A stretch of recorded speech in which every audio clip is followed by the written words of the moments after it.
Hello बच्चों, हम लोग आज फिर प्रासरण दाब पर बात करेंगे। प्रासरण दाब पे हमने पिछला भी लेक्चर बनाया है। देखिए इसमें हम लोग क्या करेंगे, न्यूमेरिकल की बात करेंगे, यानी प्रासरण दाब से कैसे न्यूमेरिकल बनाया जाता है, उसमें कैसे न्यूमेरिकल आता है, और सबसे बड़ा चीज कि आपको अपने दिमाग का इस्तेमाल करना है। जब तक आप अपना दिमाग का इस्तेमाल नहीं करेंगे तो आप न्यूमेरिकल खुद से नहीं बना सकते हैं, और कोशिश करना है कि न्यूमेरिकल को खुद से बनाना है। जब आप खुद से बनाना सीखिएगा तो ही ज्यादा फायदा होगा। देखिए यहां पे क्या है कि ये एनसीईआरटी का एक क्वेश्चन है अभ्यास का। अब इसमें कह रहा है क्या कि 300 केल्विन ताप पर प्रति लीटर विलयन में, यानी कि दो चीज दे दिया, 300 केल्विन ताप दे दिया, प्रति लीटर दे दिया यानी 1 लीटर दे दिया, विलयन में 36 ग्राम ग्लूकोज वाले, यानी कि उस विलयन में ग्लूकोज यानी जो विलय है उसका द्रव्यमान भी दे दिया 36 ग्राम। एक विलयन का प्रासरण दाब 4.98 बार, उसका प्रासरण दाब दे दिया 4.98 बार, यानी कि अगर हम 1 लीटर में 1 लीटर अगर विलयन में 36 ग्राम ग्लूकोज है तो उसका प्रासरण दाब कितना होता है, 300 केल्विन ताप पर। तो बताइए यदि उसी ताप पर 300 केल्विन ताप पर विलयन का प्रासरण दाब 1.5 बार हो, यानी कि पहले इतना बार है, अब वो विलयन का दाब इतना हो जाता है, तो इसकी सांद्रता क्या होगा, यानी इस विलयन का सांद्रता क्या होगा। वो सिंपल सा सवाल है। देखिए यहां पे दो केस है, एक केस है ये ग्लूकोज वाला, और एक केस है यानी ये ग्लूकोज है 4.98 बार वाला, और एक केस है ये 5 प्रासरण दाब वाला। दो केस है।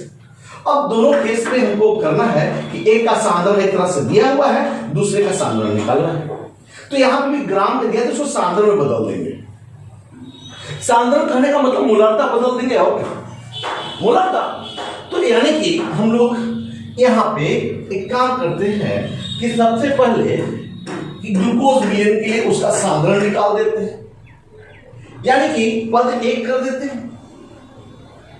पद 1 यानी कि 4.98 बार, यही ना है बाबू, 4.98 बार प्रासरण दाब के लिए, यानी इस प्रासरण दाब के क्या क्या दिया, जल्दी बताइए आप बताओ। ग्लूकोज का द्रव्यमान दिया है, ठीक है,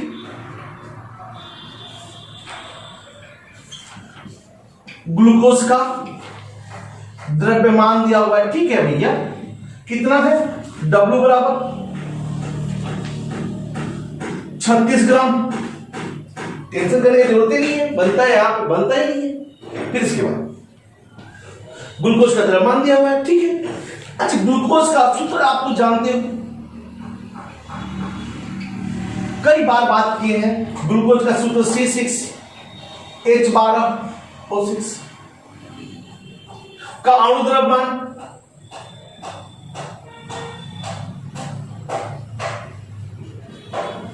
M बराबर कितना होगा, जल्दी बताओ ना बाबू।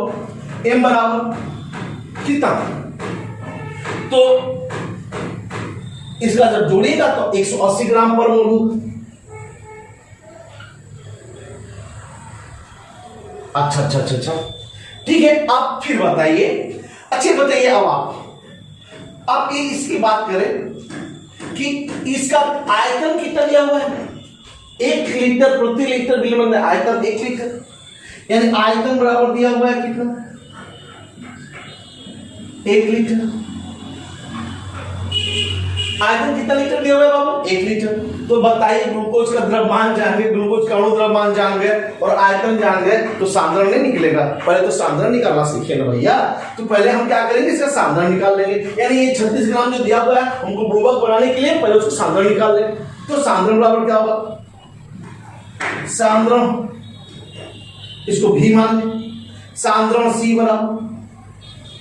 बराबर क्या जानते हैं, अभिमति क्या जानते हैं, तो दिया गया द्रव्यमान बटा अणु द्रव्यमान गुणे आयतन, इसमें लीटर में, सब तो जानते हैं आप। यानी C बराबर हम क्या जानेंगे, दिया गया द्रव्यमान कितना है, तो 36 ग्राम।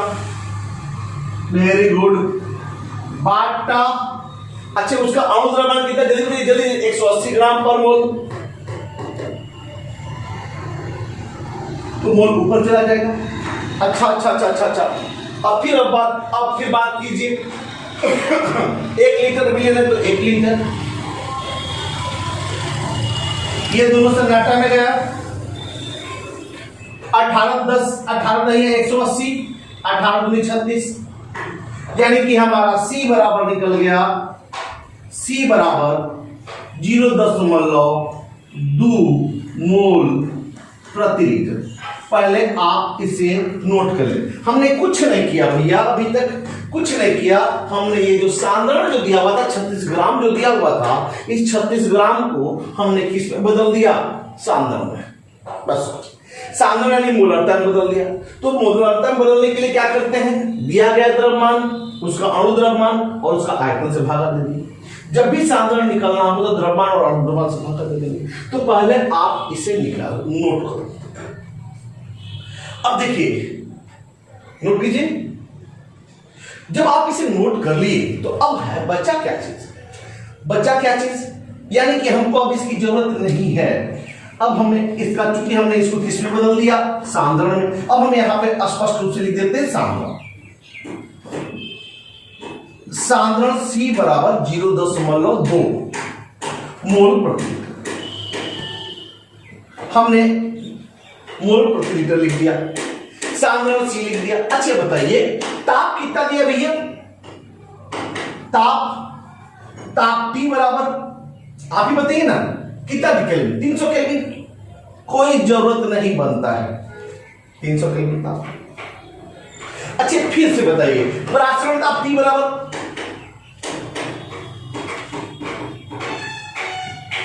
T बराबर भी दे रहा है, कितना दे रहा है जल्दी बताओ, जल्दी बताइए ना भैया। 4.98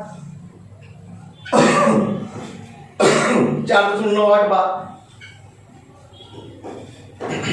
और आप तो विद्वान हो, आप तो क्या जानते हो, आप बोलो P बराबर CRT है, सब तो दिया हुआ है और हमको कुछ करने की जरूरत नहीं है। P क्या है, देखिए ताप का भी इसी ताप तो ताप का टेंशन नहीं है, R तो स्थिरांक है। हमको प्राचीन ताप कितना 4.98 बार। प्रमाण C का वैल्यू दिया 0.2 मोल प्रति लीटर गुणे R गुणे T। इसको एक समीकरण 1 बना ले। तो ये तो हमारा समीकरण निकला किसके लिए भैया, तो प्रासरण दाब 9.48 बार के लिए। ठीक है, अब हमको क्या करना है, अब पद 2 की बात करें हम लोग। अब हम तो इसके लिए एक समीकरण निकाल दिए, अब हमको 1.52 बार के लिए निकालते हैं। तो बताइए आप पद 2 की बात करें। अब तो आप इसे पहले नोट करो, जब आपने नोट कर लिया तो देखिए, आप जब ने नोट कर लिया तो अब हमको क्या करना है, पद 2 करना है। देखिए पद 2 में क्या क्या करना है हमको, तो पद 2 के लिए हम सीधे कुछ नहीं करेंगे भैया, कुछ नहीं करेंगे। यहां पे देखिए 1.52 परासरण दाब के लिए, 1.52 परासरण दाब के लिए। तो आप बताओ क्या करोगे, यहां पे परासरण दाब तो आपका दे दिया, दाब दे दिया कितना, P बराबर 1.52 बार। अच्छी चीज और बताओ, यहां पे सांद्रण हमसे पूछ रहा है क्या चीज बताइए, C बराबर वाट, एक क्वेश्चन है, तो इसकी सांद्रण क्या होगा।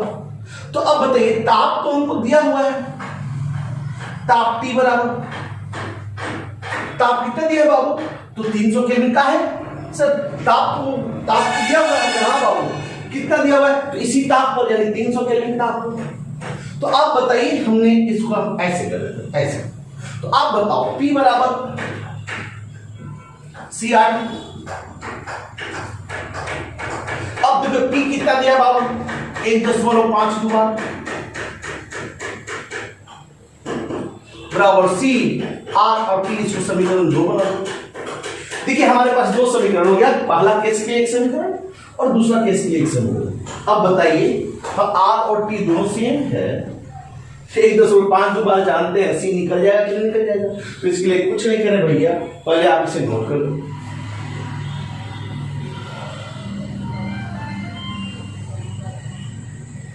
नोट कर लिए? अब जब नोट कर लिए तो देखिए आप कुछ नहीं करें, आप बस सिंपली समीकरण 1 में समीकरण 2 से भाग देते। समीकरण 1 में भागा देने पर समीकरण 2 से। अच्छी बताइए, समीकरण 1 क्या है? 4.9 बार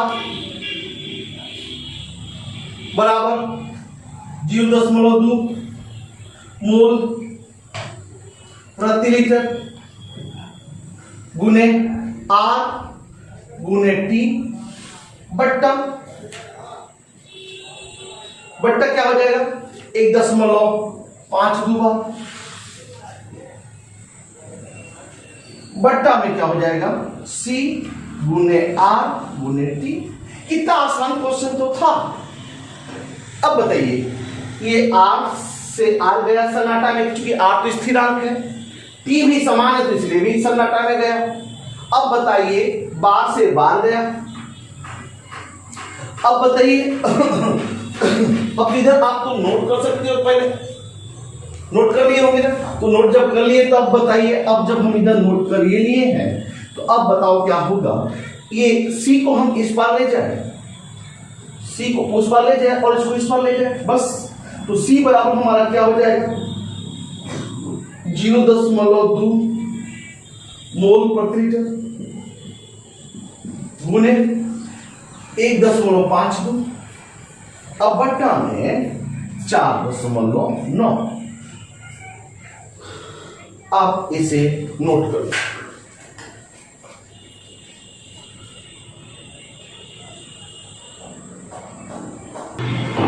अच्छा बाबू, यहां पे जो चूंकि यहां पे बार है 4.98 कर लेना, 9-8 बार सुधार लेना, पिछले बार में भी तो 9-8।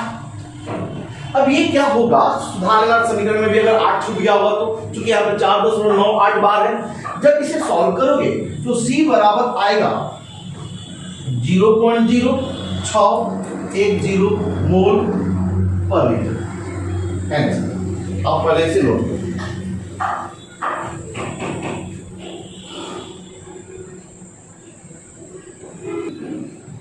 अब देखिए इस क्वेश्चन को थोड़ा सा देख लिया जाए।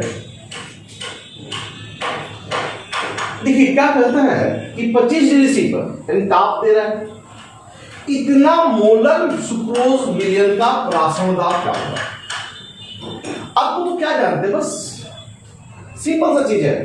अगर प्रासंगिक दाब तो आप क्या जानते हैं? P बराबर CRT। P बराबर क्या जानते हो? CRT। तो P निकालना है हमको, R का मान तो जानते हैं, T का मान तो जानते हैं, 25 डिग्री C दिया हुआ है। अब हम ये दोनों जानते हैं और यहाँ पे मोलरता तो दिया, मोलर ये दिया, C दिया हुआ है, और तीनों को गुना कर लेंगे तो हमारा P निकल जाएगा आराम से। तो हम बोले नहीं, अब यहाँ पे C जो है यहाँ पे मोलरता है, यानी कि मोलर विलयन, और आपको यहाँ पे दिया है मोलर विलयन। ये बस यही प्रॉब्लम है। आप जब तक ये दोनों में अगर आप अंतर नहीं समझिएगा ये प्रॉब्लम नहीं बनेगा। कुछ नहीं किया है, बस आपको अगर यहीं पे मोलर कर देता या सांद्रण कर देता तो ये क्वेश्चन आराम से बन जाता। कुछ नहीं था, P बराबर CRT कर देते, बस C दिया हुआ था, R जानते, T जानते हैं, गुना कर देते, राशियों निकल जाता। लेकिन यहाँ पे क्वेश्चन में आपको ट्विस्ट कर दिया, थोड़ा सा मोलर विलयन कर दिया। हमने कई बार जब सांद्रण की इकाई पढ़ रहे थे तो उसमें हम बताए थे बाबू कि आपको सभी बिलियन का सभी जो इकाई है, बहुत सारा इकाई, 5 इकाई हम आपको बताए हैं। अब पांचों इकाई में एक दूसरे से रिलेशन है, सब एक दूसरे का रिलेशन को आपको जानना पड़ेगा। जब तक आप रिलेशन नहीं जानिएगा तब तक आपसे न्यूमेरिकल बनना संभव नहीं है। अब हम लोग इस चैप्टर का अंतिम पड़ाव में चल रहे हैं, ठीक है। तो देखिए यहाँ पे सबसे पहले क्या करना होगा बताइए कि प्राचरण दाब नहीं निकालेंगे। कहीं प्राचरण दाब के लिए तो सांद्रण चाहिए, मोलरता चाहिए, लेकिन यहाँ पे मोलरता दिया नहीं है, तो इस केस में हमको क्या करना पड़ेगा, पहले मोलरता निकालना पड़ेगा। यानी कि मोलर बिलियन को मोलर बिलियन में परिवर्तन करना होगा। पहले क्या करना होगा कि पद 1 में हमको क्या करना होगा कि मोलर जो बिलियन है, मोलर बिलियन का मोलर बिलियन में परिवर्तन करना होगा।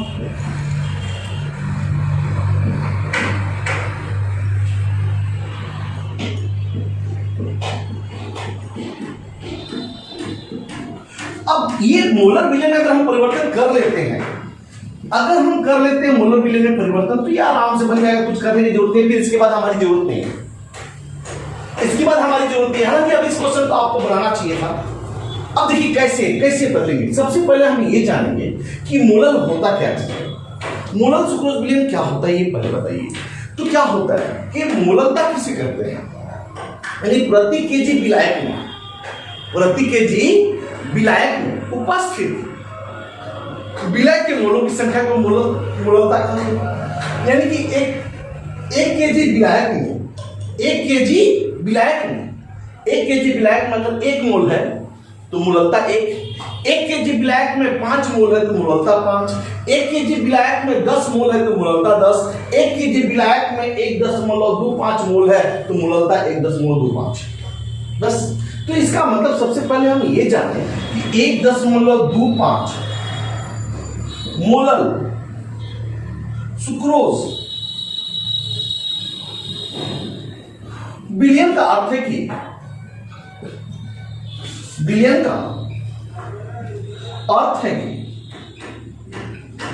क्या अर्थ है बताओ कि अगर 1 केजी में 1 मोल घुला है तो मोलरता 1 केजी में 2 मोल घुला है तो मोलरता 2, 1 केजी में 1.25 मोल घुला है तो मोलरता 1.25 का क्या अर्थ होगा कि 1.25 मोल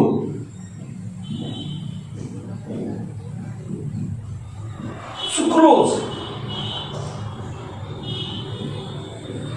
1.25 मोल सुक्रोज 1.25 मोल सुक्रोज घुला है।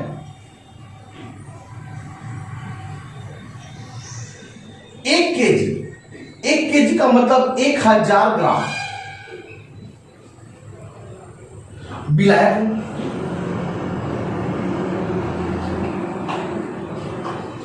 1 केजी का मतलब क्या होता है जल्दी बता दीजिए, 1000 ग्राम विलायक में घुला है। यानी कि हमको इतना का मतलब यहाँ पे जो ये दो शब्द मिला है 1.25 मोलर सुक्रोज बिलियन से हमको ये पता चल गया कि सुक्रोज कितना 1.25 है और विलायक का द्रव्यमान कितना है तो 1000 ग्राम है। पहले हम ये यहाँ पे कंफर्म कर ले कि सुक्रोज का मोल कितना होगा, जल्दी बता दो।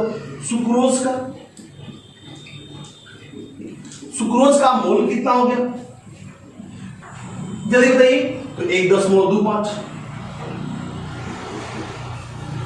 अच्छा फिर बताइए आप सुक्रोज का, अच्छा विलायक का द्रव्यमान। अच्छा एक चीज थोड़ा सा यहां पर सुक्रोज का अणु द्रव्यमान क्या होगा, सुक्रोज का सूत्र जानते हो C12H22 पॉलीकार का अणु द्रव्यमान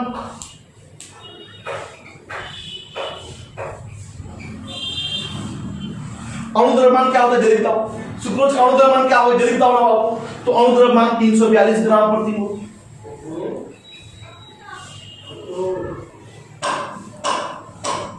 342 ग्राम प्रति मोल होता है।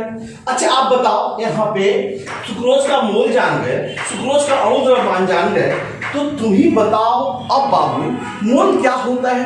तो दिया गया द्रव्यमान बटा अणु द्रव्यमान, तो सुक्रोज का द्रव्यमान निकल जाएगा। इन दोनों की सहायता से हम सुक्रोज का द्रव्यमान निकाल सकते हैं।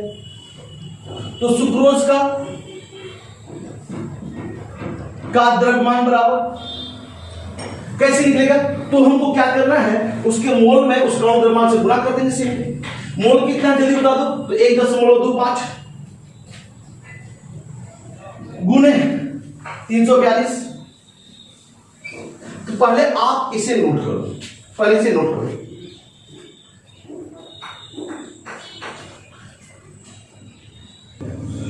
अब ये जब गुना करोगे तो बराबर आएगा 427.5 ग्राम। अब ये मोल से मोल कट जाएगा बाबू, सिर्फ ग्राम आएगा। तो देखिए आपको क्या किए हम, तो सबसे पहले ये जो इतना मोल था हमने उसको द्रव्यमान में बदला। तो द्रव्यमान में बदलने के लिए कुछ नहीं करना है, मोल को उसके अणु द्रव्यमान से गुना कर देना होगा। काहे ऐसा?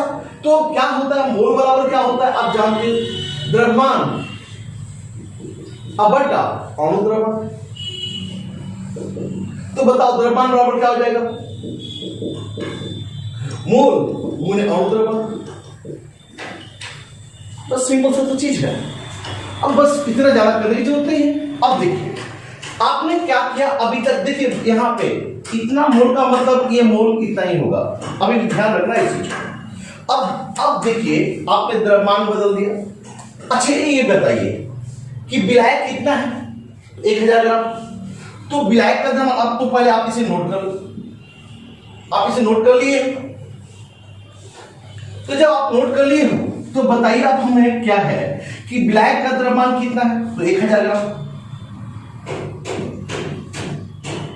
विलायक का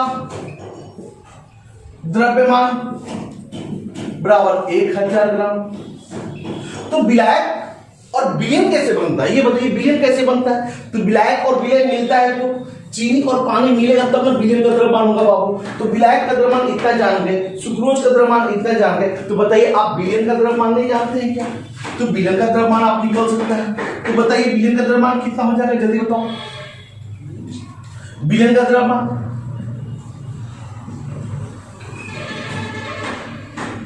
क्या करेंगे जल्दी बताओ। ये 1000 ग्राम को और इसको दोनों को जोड़ देंगे, विलय और विलायक दोनों को जोड़ देंगे तो विलयन का द्रव्यमान हो जाएगा। तो कैसे निकलेंगे, 1000 प्लस 427.5 यानी कि कितना हो जाएगा, 1427.5 ग्राम। अब बताओ आप ये विलयन का द्रव्यमान जानते हो, लेकिन हमको यहाँ पे मोलर विलयन निकालना है, मोलरता निकालना है। मोलरता के द्रव्यमान नहीं चाहिए, विलयन का द्रव्यमान नहीं चाहिए, विलयन का आयतन चाहिए। क्या चाहिए? मोलरता के लिए आपको बता दिए हैं कि प्रति लीटर विलयन में उपस्थित, प्रति लीटर विलयन में यानी कि लीटर विलयन चाहिए, और में मोलों की संख्या। तो मोलों की संख्या तो हम जानते हैं, लेकिन हमको क्या करना होगा, उस विलयन का आयतन निकालना होगा। यहाँ पे विलायक का द्रव्यमान दिया हुआ है, यहाँ विलायक का द्रव्यमान दिया हुआ है। इस विलायक का द्रव्यमान को हमको कैसे बदलना है, पहले विलयन का द्रव्यमान में। जब विलयन का द्रव्यमान निकल जाएगा तो फिर अब इसके बाद हम लोग इसको, विलयन का द्रव्यमान निकल जाए तो फिर इसके बाद हम लोग क्या करेंगे, इसके बाद हम लोग उसका आयतन में बदलेंगे। तो कैसे आयतन बदलेंगे, हम क्या जानते हैं, विलयन का घनत्व तो दिया हुआ है यहाँ पर,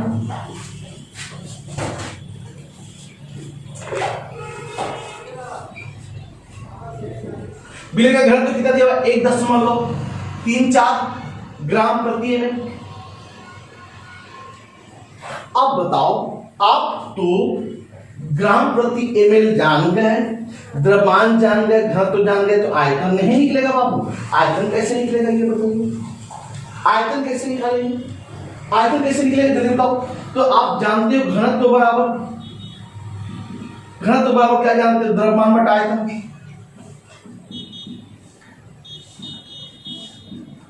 आप ये तो जानते हो, तो आप बताओ ये जानते हो, आप यहाँ पे द्रव्यमान जानते हो और घनत्व जानते हो, तो आयतन निकलेगा कि नहीं निकलेगा। तो विलयन का आयतन में क्या करेंगे, द्रव्यमान से घनत्व में भाग दे देंगे बस, यानी विलयन का आयतन बराबर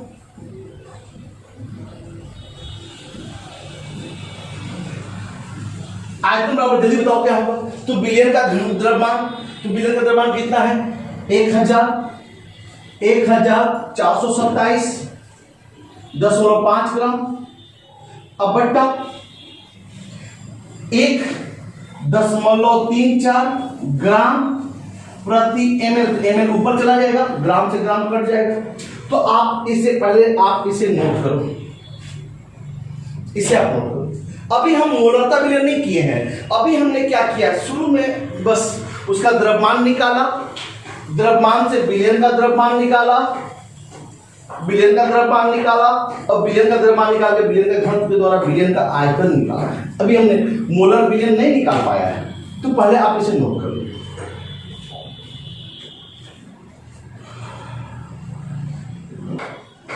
अब ये जब आप डिवाइड कीजिएगा तो 1065.2 ml आएगा।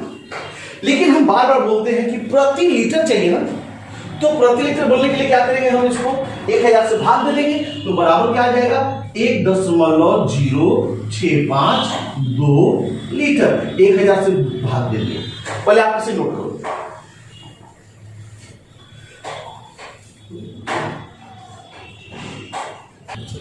अब देखिए, अब हमें मोलर विलयन निकालना है, तो कैसे मोलर विलयन निकालेंगे, बस कुछ नहीं जानते हैं, हम विलयन का आयतन निकाल लिए। सुक्रोज का मोल तो हमको दिया हुआ है क्वेश्चन में ही कि इतना मोलर विलयन है, तो आप बताइए सुक्रोज का मोल जानते हैं,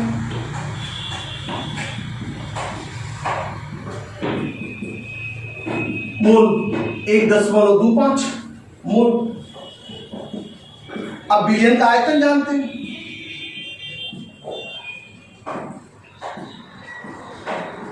विलयन का आयतन कितना जानते हैं, जल्दी बता दीजिए बाबू आप लोग। विलयन का आयतन 1.0652 लीटर। अब बताइए मोलरता, इसी को बोलते हैं सांद्रण। बराबर क्या होगा, जल्दी बताइए। सुक्रोज का मोल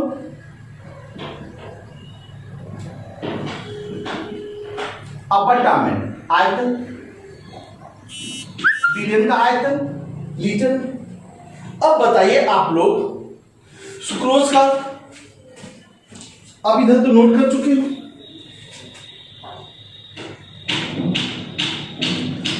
अब इसकी जरूरत नहीं है पदे की। अब देखिए हमने क्या किया,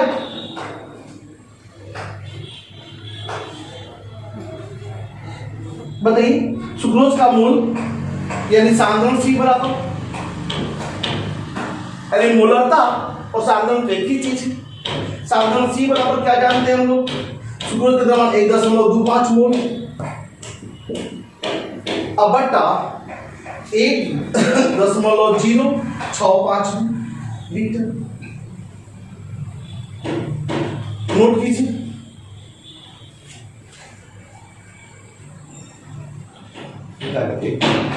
अब जब इसे आप सॉल्व करोगे तो C बराबर आएगा 1.173 मोल प्रति लीटर। यानी कि अभी तक हमने जितना भी किया है बस इस मोलर विलयन को मोलर विलयन में परिवर्तन किया है। अब इसके बाद प्रासरण का आप बोल रहा है क्या होगा, तो आप बताइए पद 2 किया जाए। अब पद 2 किया जाए, पद 2 में बताइए आप क्या करेंगे। पद 2 परासरण दाब का गणना। प्रासरण दाब का गणना कैसे करेंगे आप बताओ। तो प्रासरण दाब का गणना कैसे करेंगे, आप इसको स्व समझो। देखिए यहां पे सांद्रण दिया हुआ है 1.173 मोल प्रति लीटर। अच्छा, ताप जानते हैं आप, T दिया हुआ है 25 डिग्री C, तो आप इसको केल्विन बदल दो, केल्विन बदल दीजिए। केल्विन बदलने के लिए 273 जोड़ दीजिए, 298 केल्विन। अच्छा, अब बताओ यहाँ पे, ठीक है ना, ताप जान गए, R का मान आपको जानना पड़ेगा। अब R आप डिपेंड करता है कि आप किसमें निकालना चाहते हैं। प्रासरण आपको ATM में निकालना चाहते हैं तो उसमें उसका R का मान होगा 0.0821 ATM लीटर प्रति केल्विन प्रति मोल। अच्छा, अब इसके बाद बोलता है परासरण दाब P बराबर वाट। अब भैया प्रासरण दाब पहले आप इसे नोट कर लो। जब आप नोट कर लिए तो क्या होगा, देखिए P बराबर आप क्या जानते हैं, CRT। P बराबर क्या जानते हो, CRT। तो यहाँ पे P बराबर हम क्या जानते हैं, C का वैल्यू दिया हुआ है 1.173 मोल प्रति लीटर। अच्छा, R का वैल्यू कितना होता है, तो 0.0821।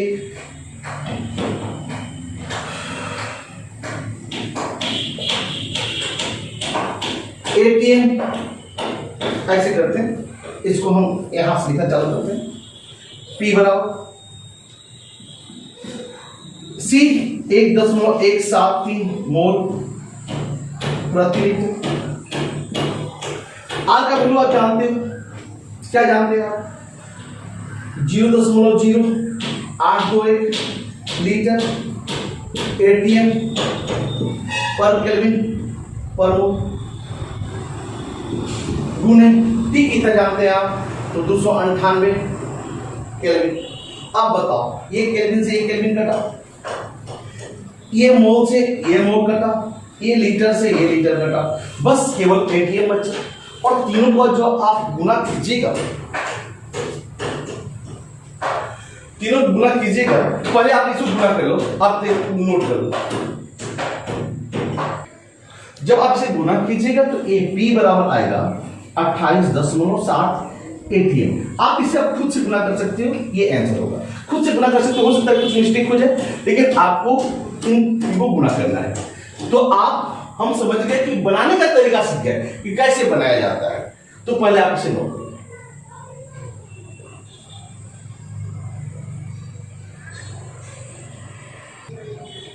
अब देखिए यहां पे एक क्वेश्चन फिर से सुनिए। ये क्वेश्चन ऑलरेडी AI EEE में 2011 में क्वेश्चन पूछा हुआ है। बहुत आसान क्वेश्चन है, बहुत ही आसान क्वेश्चन है।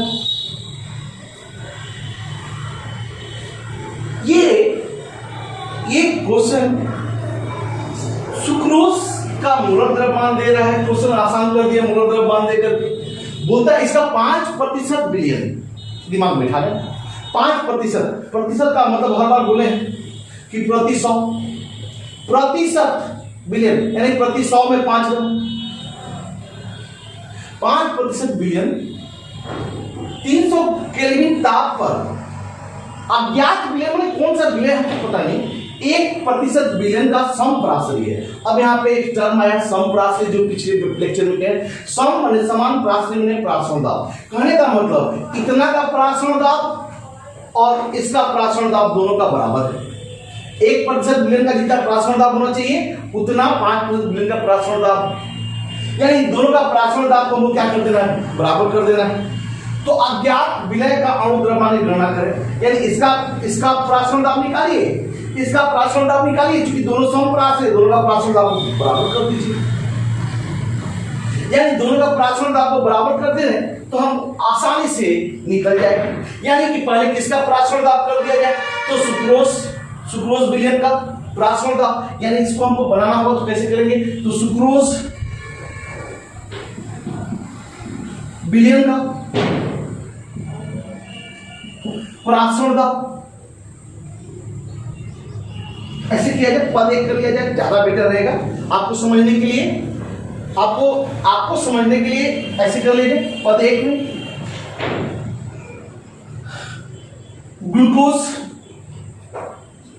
सुक्रोज विलयन का प्राशरण दाब,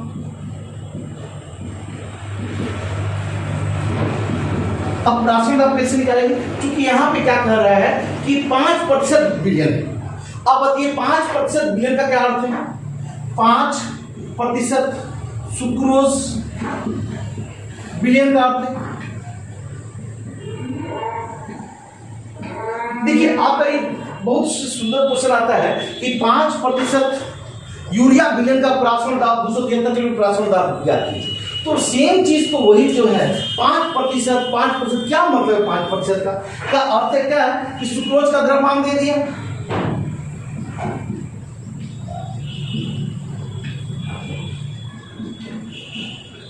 द्रव्यमान कितना दे दिया जल्दी बताओ, तो 5 ग्राम। सिंपल सा चीज है, सुक्रोज का द्रव्यमान कितना दे दिया 5 ग्राम। अच्छे बताइए विलयन का आयतन भी दे दिया, क्योंकि 5% विलयन का आयतन दे दिया 100 ml। 100 ml को लीटर बदल दीजिए 0.1 लीटर। अच्छा अब आप बताओ क्या है कि अब आप यहां पे क्या करते हैं कि 100 ml आपको ताप भी दिया 300 केल्विन, कोई टेंशन नहीं है, ताप बराबर 300 केल्विन। अच्छा इसके बाद अणु द्रव्यमान भी दे रहा है, अणु द्रव्यमान m बराबर 342 ग्राम प्रति मोल दे। तो आप तो इधर देख लीजिए, अब यहां पे क्या है कि इधर देख लीजिए, आप ऐसे कीजिए, आप क्या जानते हो प्राचरण दाब P बराबर W/m RT/v, ये तो आप तो जानते हो। तो अब बताओ यहां पे क्या करते हैं कि P बराबर हम क्या जाने, P बराबर W तो वही रहने दें, सॉरी W 5 ग्राम तो दे रहे हैं, 5 ग्राम, चलिए ना 5 ग्राम क्या लिखा है। अब यहां पे अणु द्रव्यमान 342 ग्राम प्रति मोल, R तो वही है, R में कोई टेंशन नहीं, दोनों का चूंकि R बराबर होगा विलयन सेम है तो R, T भी वही है और V भी वही रहने दिया जाएगा कि दोनों में प्रतिशत है, तो दोनों में प्रतिशत, तो दोनों में तो पॉइंट एक ही करना होगा। आप इसको क्या करें, इसको समीकरण 1 बना लें, ठीक। तो आप समीकरण 1 बना लिए, किस विलयन के लिए, सुक्रोज विलयन के लिए आपने तो निकाल लिया प्राचरण दाब, इसको P1 कर दे, ठीक है। अब बताओ, अब हमको क्या करना है कि पद 2 करना है। पद 2 क्या करना है कि अज्ञात विलय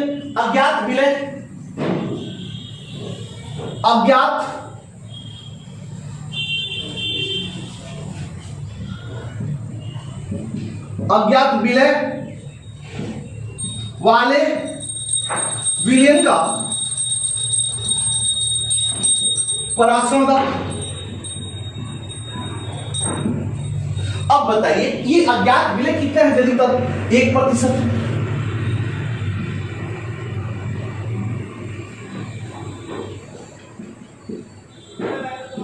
विलय वाले विलयन का, तो बताइए इसका द्रव्यमान कितना दे दिया बाबू, विलय का द्रव्यमान 1 ग्राम, विलयन का आयतन तो वही है, ताप वही है, और अणु द्रव्यमान m बराबर वाट, ठीक है। अब हम इसको क्या करते हैं, क्योंकि अब हमको कुछ नहीं करना है, अब दोनों विलयन को समप्राशरी कर देना, इसका प्राचरण दाब निकाल करके दोनों को समप्राशरी कर देना।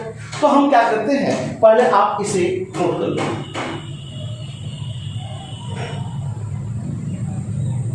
जब आप इसे नोट कर लिए तो देखिए क्या होगा। अब आप बताओ P बराबर क्या जानेंगे, P2 बराबर W/m CRT, W/m RT/v। P2 बराबर क्या हो जाएगा जल्दी बताओ, W 1 ग्राम बटा m को हमें निकालना है, विलय का अणु द्रव्यमान की गणना करें, m निकालना है, R भी जानते हैं, T भी जानते हैं, V तो सेम है, इसको हम समीकरण 2 कर लेंगे। अब तो यहाँ पे बात करना है, आप इसे नोट कर चुके हैं, क्योंकि ये विलयन कैसा है तो समप्राशरी है। विलयन कैसा है बाबू बताओ, विलयन कैसा है, आप विलयन कैसा बताओ, तो समप्राशरी विलयन के लिए, समप्राशरी विलयन के लिए समप्राचीन विलयन के लिए आप बताओ क्या होगा, P1 बराबर P2, प्राचरण दाब दोनों का समान होगा। अब यहां पे P1 के बदले हम क्या लिख सकते हैं, 5R गुने T बाई 342 गुने V। अच्छा P2 के बदले क्या लिख सकते हैं, 1 गुने R गुने T बाई M गुने V। अब बताओ V तो दोनों के लिए समान है तो कट जाएगा, T तो दोनों के लिए समान है तो कट जाएगा, R दोनों के लिए समान है तो कट जाएगा। अब बताओ M बराबर क्या हो जाएगा, M इधर जाएगा, M बराबर तो M इधर डिवाइड में है, इधर जाएगा तो मल्टीप्लाई हो जाएगा, तो M बराबर और ये इधर जाएगा तो 342। अब बट्टा में ये इधर आएगा तो डिवाइड में आ जाएगा 5।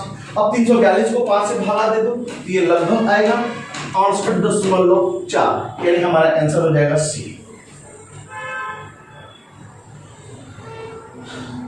ठीक है, हम समझते हैं कि आप लोग न्यूमेरिकल समझ रहे होंगे और खुद से न्यूमेरिकल बनाने की कोशिश कीजिए।